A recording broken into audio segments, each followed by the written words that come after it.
Hi, everyone. Dragonfly Rising's School of Data proudly presents the AI Demystified for Executives podcast. This is the podcast for executives who want to learn how to apply AI to their business. I'm your host, Andrew Psaltis. Be sure to subscribe to this podcast on your favorite platform where you listen to others. Without further ado, let's dive into this episode. Welcome back. If you listened to Monday's Quick Bites, where we talked about vector databases, just from the high level of vector search, this is our Wednesday deep dive. We're going to go deeper into vector databases and really try to understand their increasing relevance in AI, e-commerce, and customer support context. This coincides with the rise of chat GPT-like tools, AI-powered search, and consumers' increasing demand for personalization. Forrester just released in the beginning of October their first Forrester Wave for vector databases. This is a pretty significant milestone for this category in the industry. Forrester anticipates that by the end of 2026, most organizations will have vector databases in production. So a lot of the attraction of vector databases is due to the rise of generative AI. Lots of new use cases. So it's really important as you think about it of how to think about your organization using this type of technology. And this is going to be across all different industries: financial services, retail, healthcare, manufacturing, energy. All different industries will see an uptick in the use of vector databases. So let's go a little bit deeper. And really, what are vector databases? When you think of data, you probably think of data in, say, a spreadsheet, really neatly organized numbers in a spreadsheet. This type of data is called structured data because it could easily be stored in a tabular format, whether that's in Google Sheets, Excel, and whatever tool that you're using. You could think about storing data in rows and columns. But roughly 80% of today's data is actually unstructured. So unstructured data, that's the images, text, so documents, social media posts, emails, time series data. And that's not just sensors, but also video, audio. With this type of data, it's difficult to store in an organized way. So you could enable users to easily find what they're looking for. If you think about how would you store audio files, hard to put them into rows and columns. The same thing with all the photos that you may have taken on your phone. How would you think about storing those in rows and columns? It'd be really hard to do that to allow the user to search for similar images. Similar to how on your phone, you could search for images by a person, by a place. Artificial intelligence and machine learning innovations over the last number of years have enabled us to come up with really interesting ways to numerically represent this unstructured data without losing its semantic meaning. And doing this is what's called a vector embedding. And vector embeddings are core to a vector database. A vector embedding is just a long list of numbers, each describing a feature of the data. You think about doing facial recognition. If you wanted to identify faces that are similar to another one, you would need to put this into a vector embedding like eye color, hair color, distance between the eyes, nose size, ear size, skin tone. With that, then you could find other faces that are close to this one. Think of a vector embedding as just a long list of numbers that describe a feature of the data you're wanting to store. So if it's for facial recognition, there'd be an embedding for eye color, hair color, distance between the eyes, nose size, ear size, skin tone, etc. With that, you are now searching for vectors that are similar to another one. Similar to math you may have done in high school or at some time during your academic career. Right? If you're searching of where are two vectors close to each other, doing a proximity. Okay, so vector databases really excel at handling for any data where you want to have that context. And you're keeping that context and you're storing a list of numbers that represent the context of that data. If it's a sentence, we're representing the contextual meaning of a word. And you may store a word as a vector.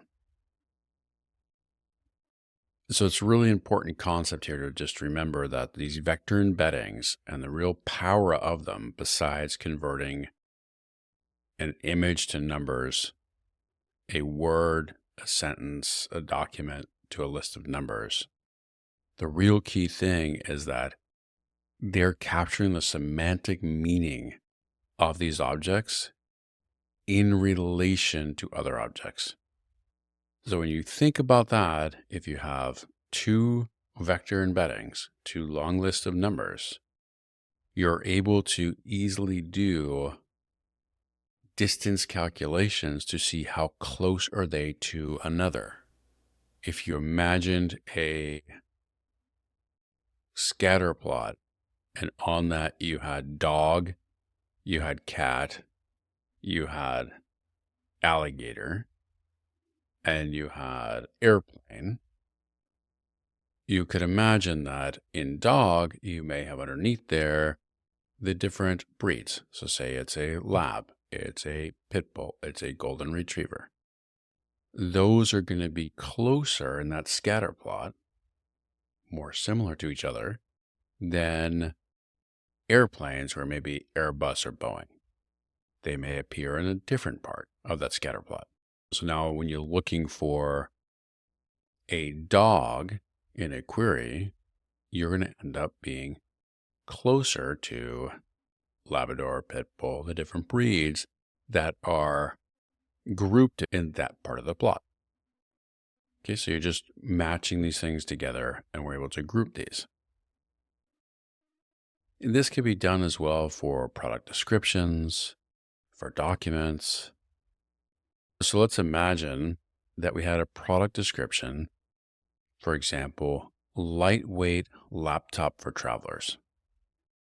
This might get converted to a vector that is 0.32, 1.78, 0.56, 0.12.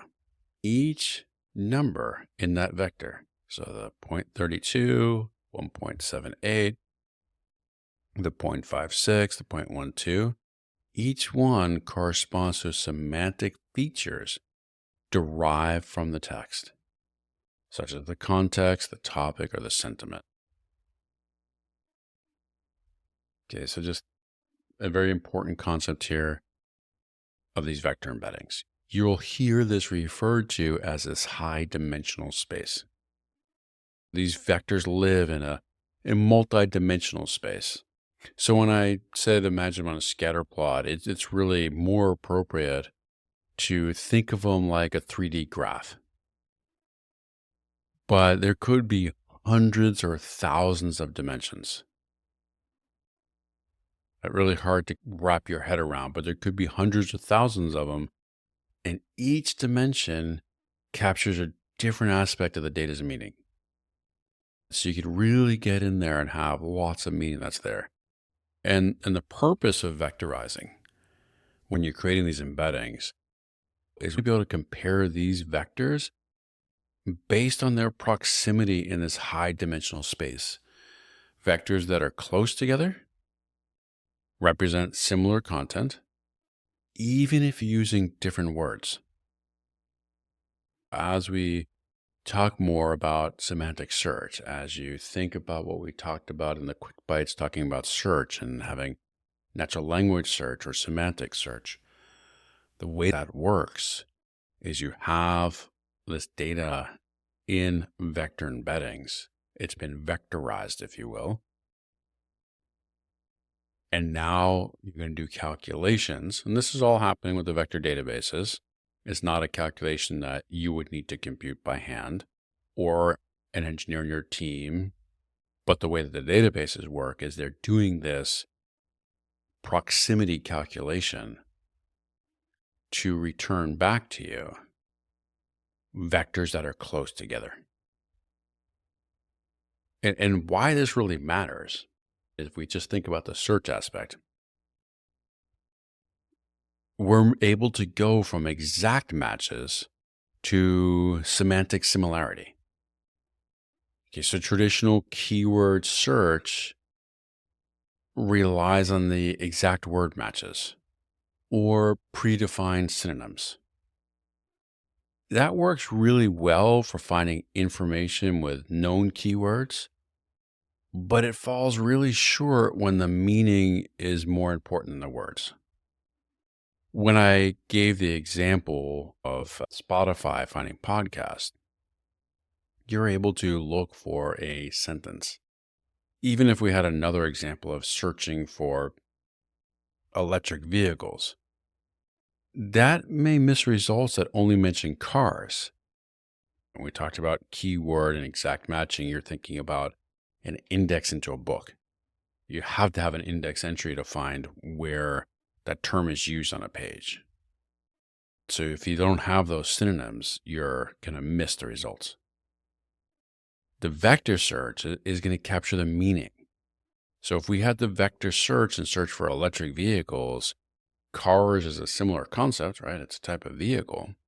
The vector that represents cars, the vector that represents vehicles are going to have some overlapping concepts. So even though it's not the exact same words, they're relevant based on meaning. So you would get back a search result that has that. They allow data points with similar meanings to cluster in space. For example, we talked about laptops a moment ago, and I had mentioned about having lightweight laptop for travelers. We may have a cluster that's laptops, tablets, smartphones. There may be another cluster for electric vehicles, bicycles, scooters. And then when a query is made, the database is going to find the closest cluster and retrieve the relevant content. This makes search much more intuitive for users. Let's look at a really simple analogy. Think of a city map. Whatever city you're in, your favorite city, let's think about a city map. And now think about every location has GPS coordinates. Now, instead of looking for a specific address, that would be keyword search. You could instead do a search to say, find the closest Italian restaurant. Have you ever done that on Google Maps or Apple Maps or Waze or whatever your mapping tool of choice is? I don't know how many times I've been going somewhere and you want to find a gas station on your route. You want to find a restaurant, coffee on your route. Right? So to find the closest Italian restaurant to me, find me the closest coffee in the morning. Find a gas station that's close enough. So the search behind that, it doesn't need the exact name. It understands the category of what you're looking for, and then obviously has the GPS coordinates and returns. So how this relates to vector search, vector databases don't need exact keyword matches. They understand the context of your query, and they can return the closest matches, just like the map gives you relevant restaurants without needing their exact names. Now imagine the Italian restaurant's GPS coordinates are changing dynamically based on popularity, ratings, menu changes. Vector databases are similar to that as well, that they can update the vector representation over time as new data or relationships emerge, which means that the search results stay relevant. So if you were to get back, you search for your Italian restaurant, closest Italian restaurants to me, and if the search results are ranked by popularity, by ratings, whether they're open or closed, right? The data is always changing, especially popularity and ratings or menu changes. Vector database can have the same thing. You could be updating data, so the search results are always relevant. So it's not fixed. And if we look closer at how vector databases really do differ from these traditional databases, again, traditional keyword search, you had exact matching. They find results only if the search terms match words in the document. Again, searching for laptops for travel only returns documents containing those exact words, or synonyms if they were explicitly indexed by the engineers working on it. You can imagine quite a few limitations with this. It requires manual curation of synonyms and related terms to improve accuracy. There's tools to help with that, but you miss kind of nuances. That may not understand the meaning of the search term beyond just the words used. So even if you had synonyms for laptop and synonyms for travel, you're still matching on these words, not the meaning of the words. There could face challenges that if there's more synonyms are added, the search performance can degrade. That, is up for debate in some cases of how it's implemented and those types of things. So let's not concentrate as much on that, but realize that the key limitation is it's just looking for words, not meaning, just like an index in a book. The vector search, instead of looking for these exact matches, they retrieve data points that are conceptually similar to the query. If I'm doing a search for electric cars, this could return documents on battery technology or environmental impact, even if those results and those documents that come back don't use the word electric cars. So you may not see those words anywhere in those documents, but they are conceptually related. Big advantages over keyword search is this contextual understanding. You'll have much fewer false negatives, which is the case where users are less likely to see no results, since related content's retrieved, even if the exact words aren't present.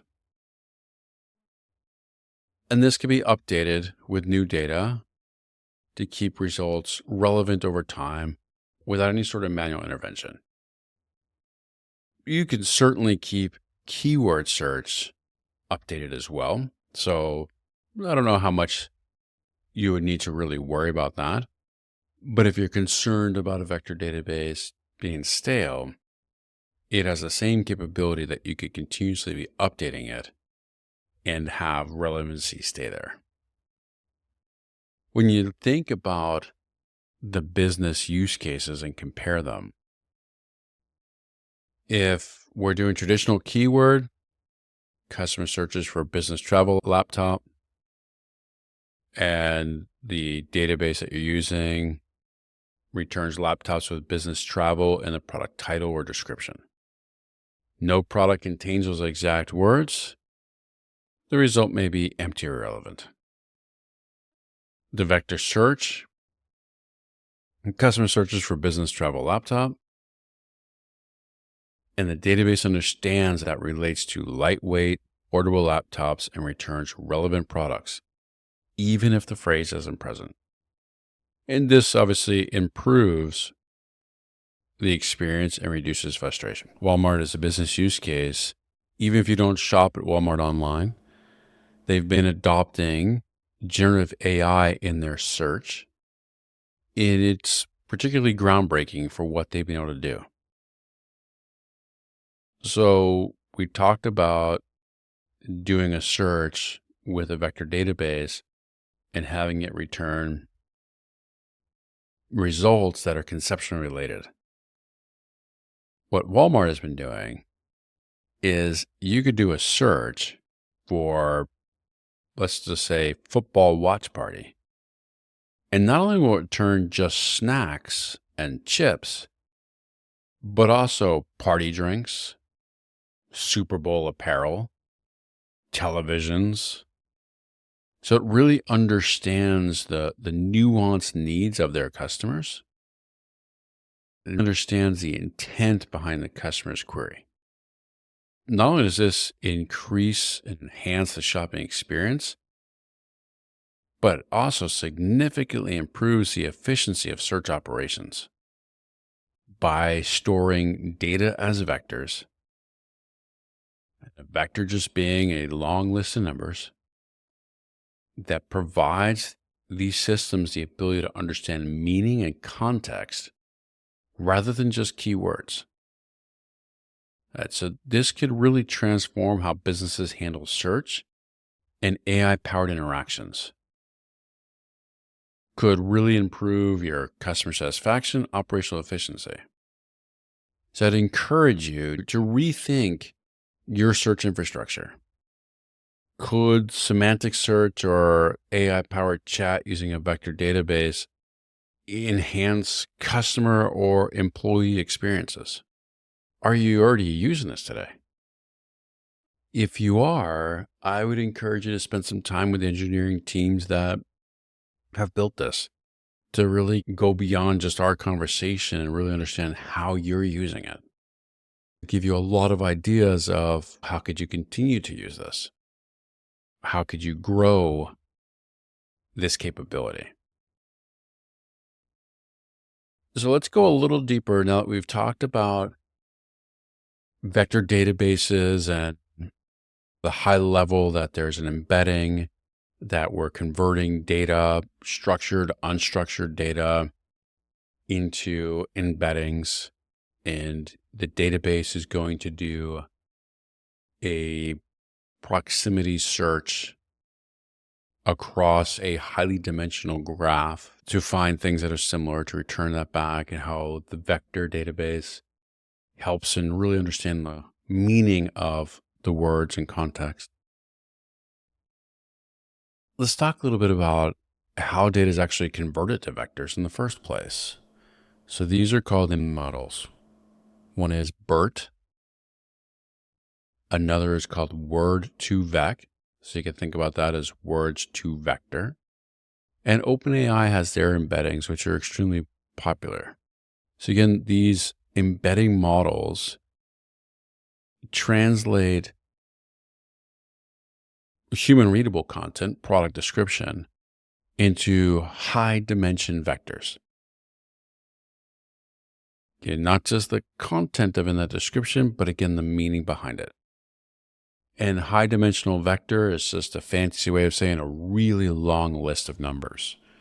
Again, so if we had a product description of a lightweight portable laptop, that might map to a vector that places it close to other travel-friendly devices, even if those products don't use the same words.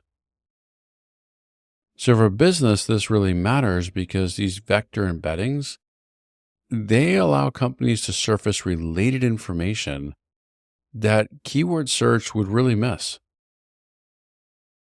If you look at recommendations, this could ensure that you have relevant recommendations, even when users use varied phrasing.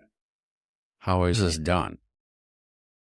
So the vector search is performed. There's a variety of algorithms.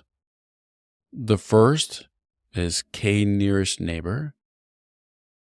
You'll see that abbreviated often as KNN. And this search process of this algorithm, it's looking for the closest vectors to a query vector space. It's looking for the closest vectors in that vector space. Very much like finding the closest restaurants on a map. This ensures that the results match the intent, if you will, or the concept of the query, not just the words. So as a business use case, if you had a search and a customer searches for eco-friendly vehicles, vector search can return products about electric cars or even hybrid bikes. But conceptually, they're related to eco-friendly vehicles. Another very popular algorithm is approximate nearest neighbors. With this, in a large data set, searching through every vector, it could be slow. When we think about having these very long lists of numbers for representing your product descriptions, for representing images, for representing audio, representing all these different types of data that you may have, it can become massive in size, and it can be slow to find the vectors that match. So approximate nearest neighbors algorithm is used to speed up searches. It can provide nearly accurate results. The trade-off is you lose some precision is sacrificed for that performance. That's where you think about it's approximate. So you lose a little bit of precision for faster performance. But this could work really well for real-time recommendations, where you really do have a limited amount of time to return a result to a user. And that performance envelope is really small. Now, when you think about the types of vector databases, there's a lot of vendors on the market. You'll see open source solutions from Milvus, from Weavate, from Quadrant.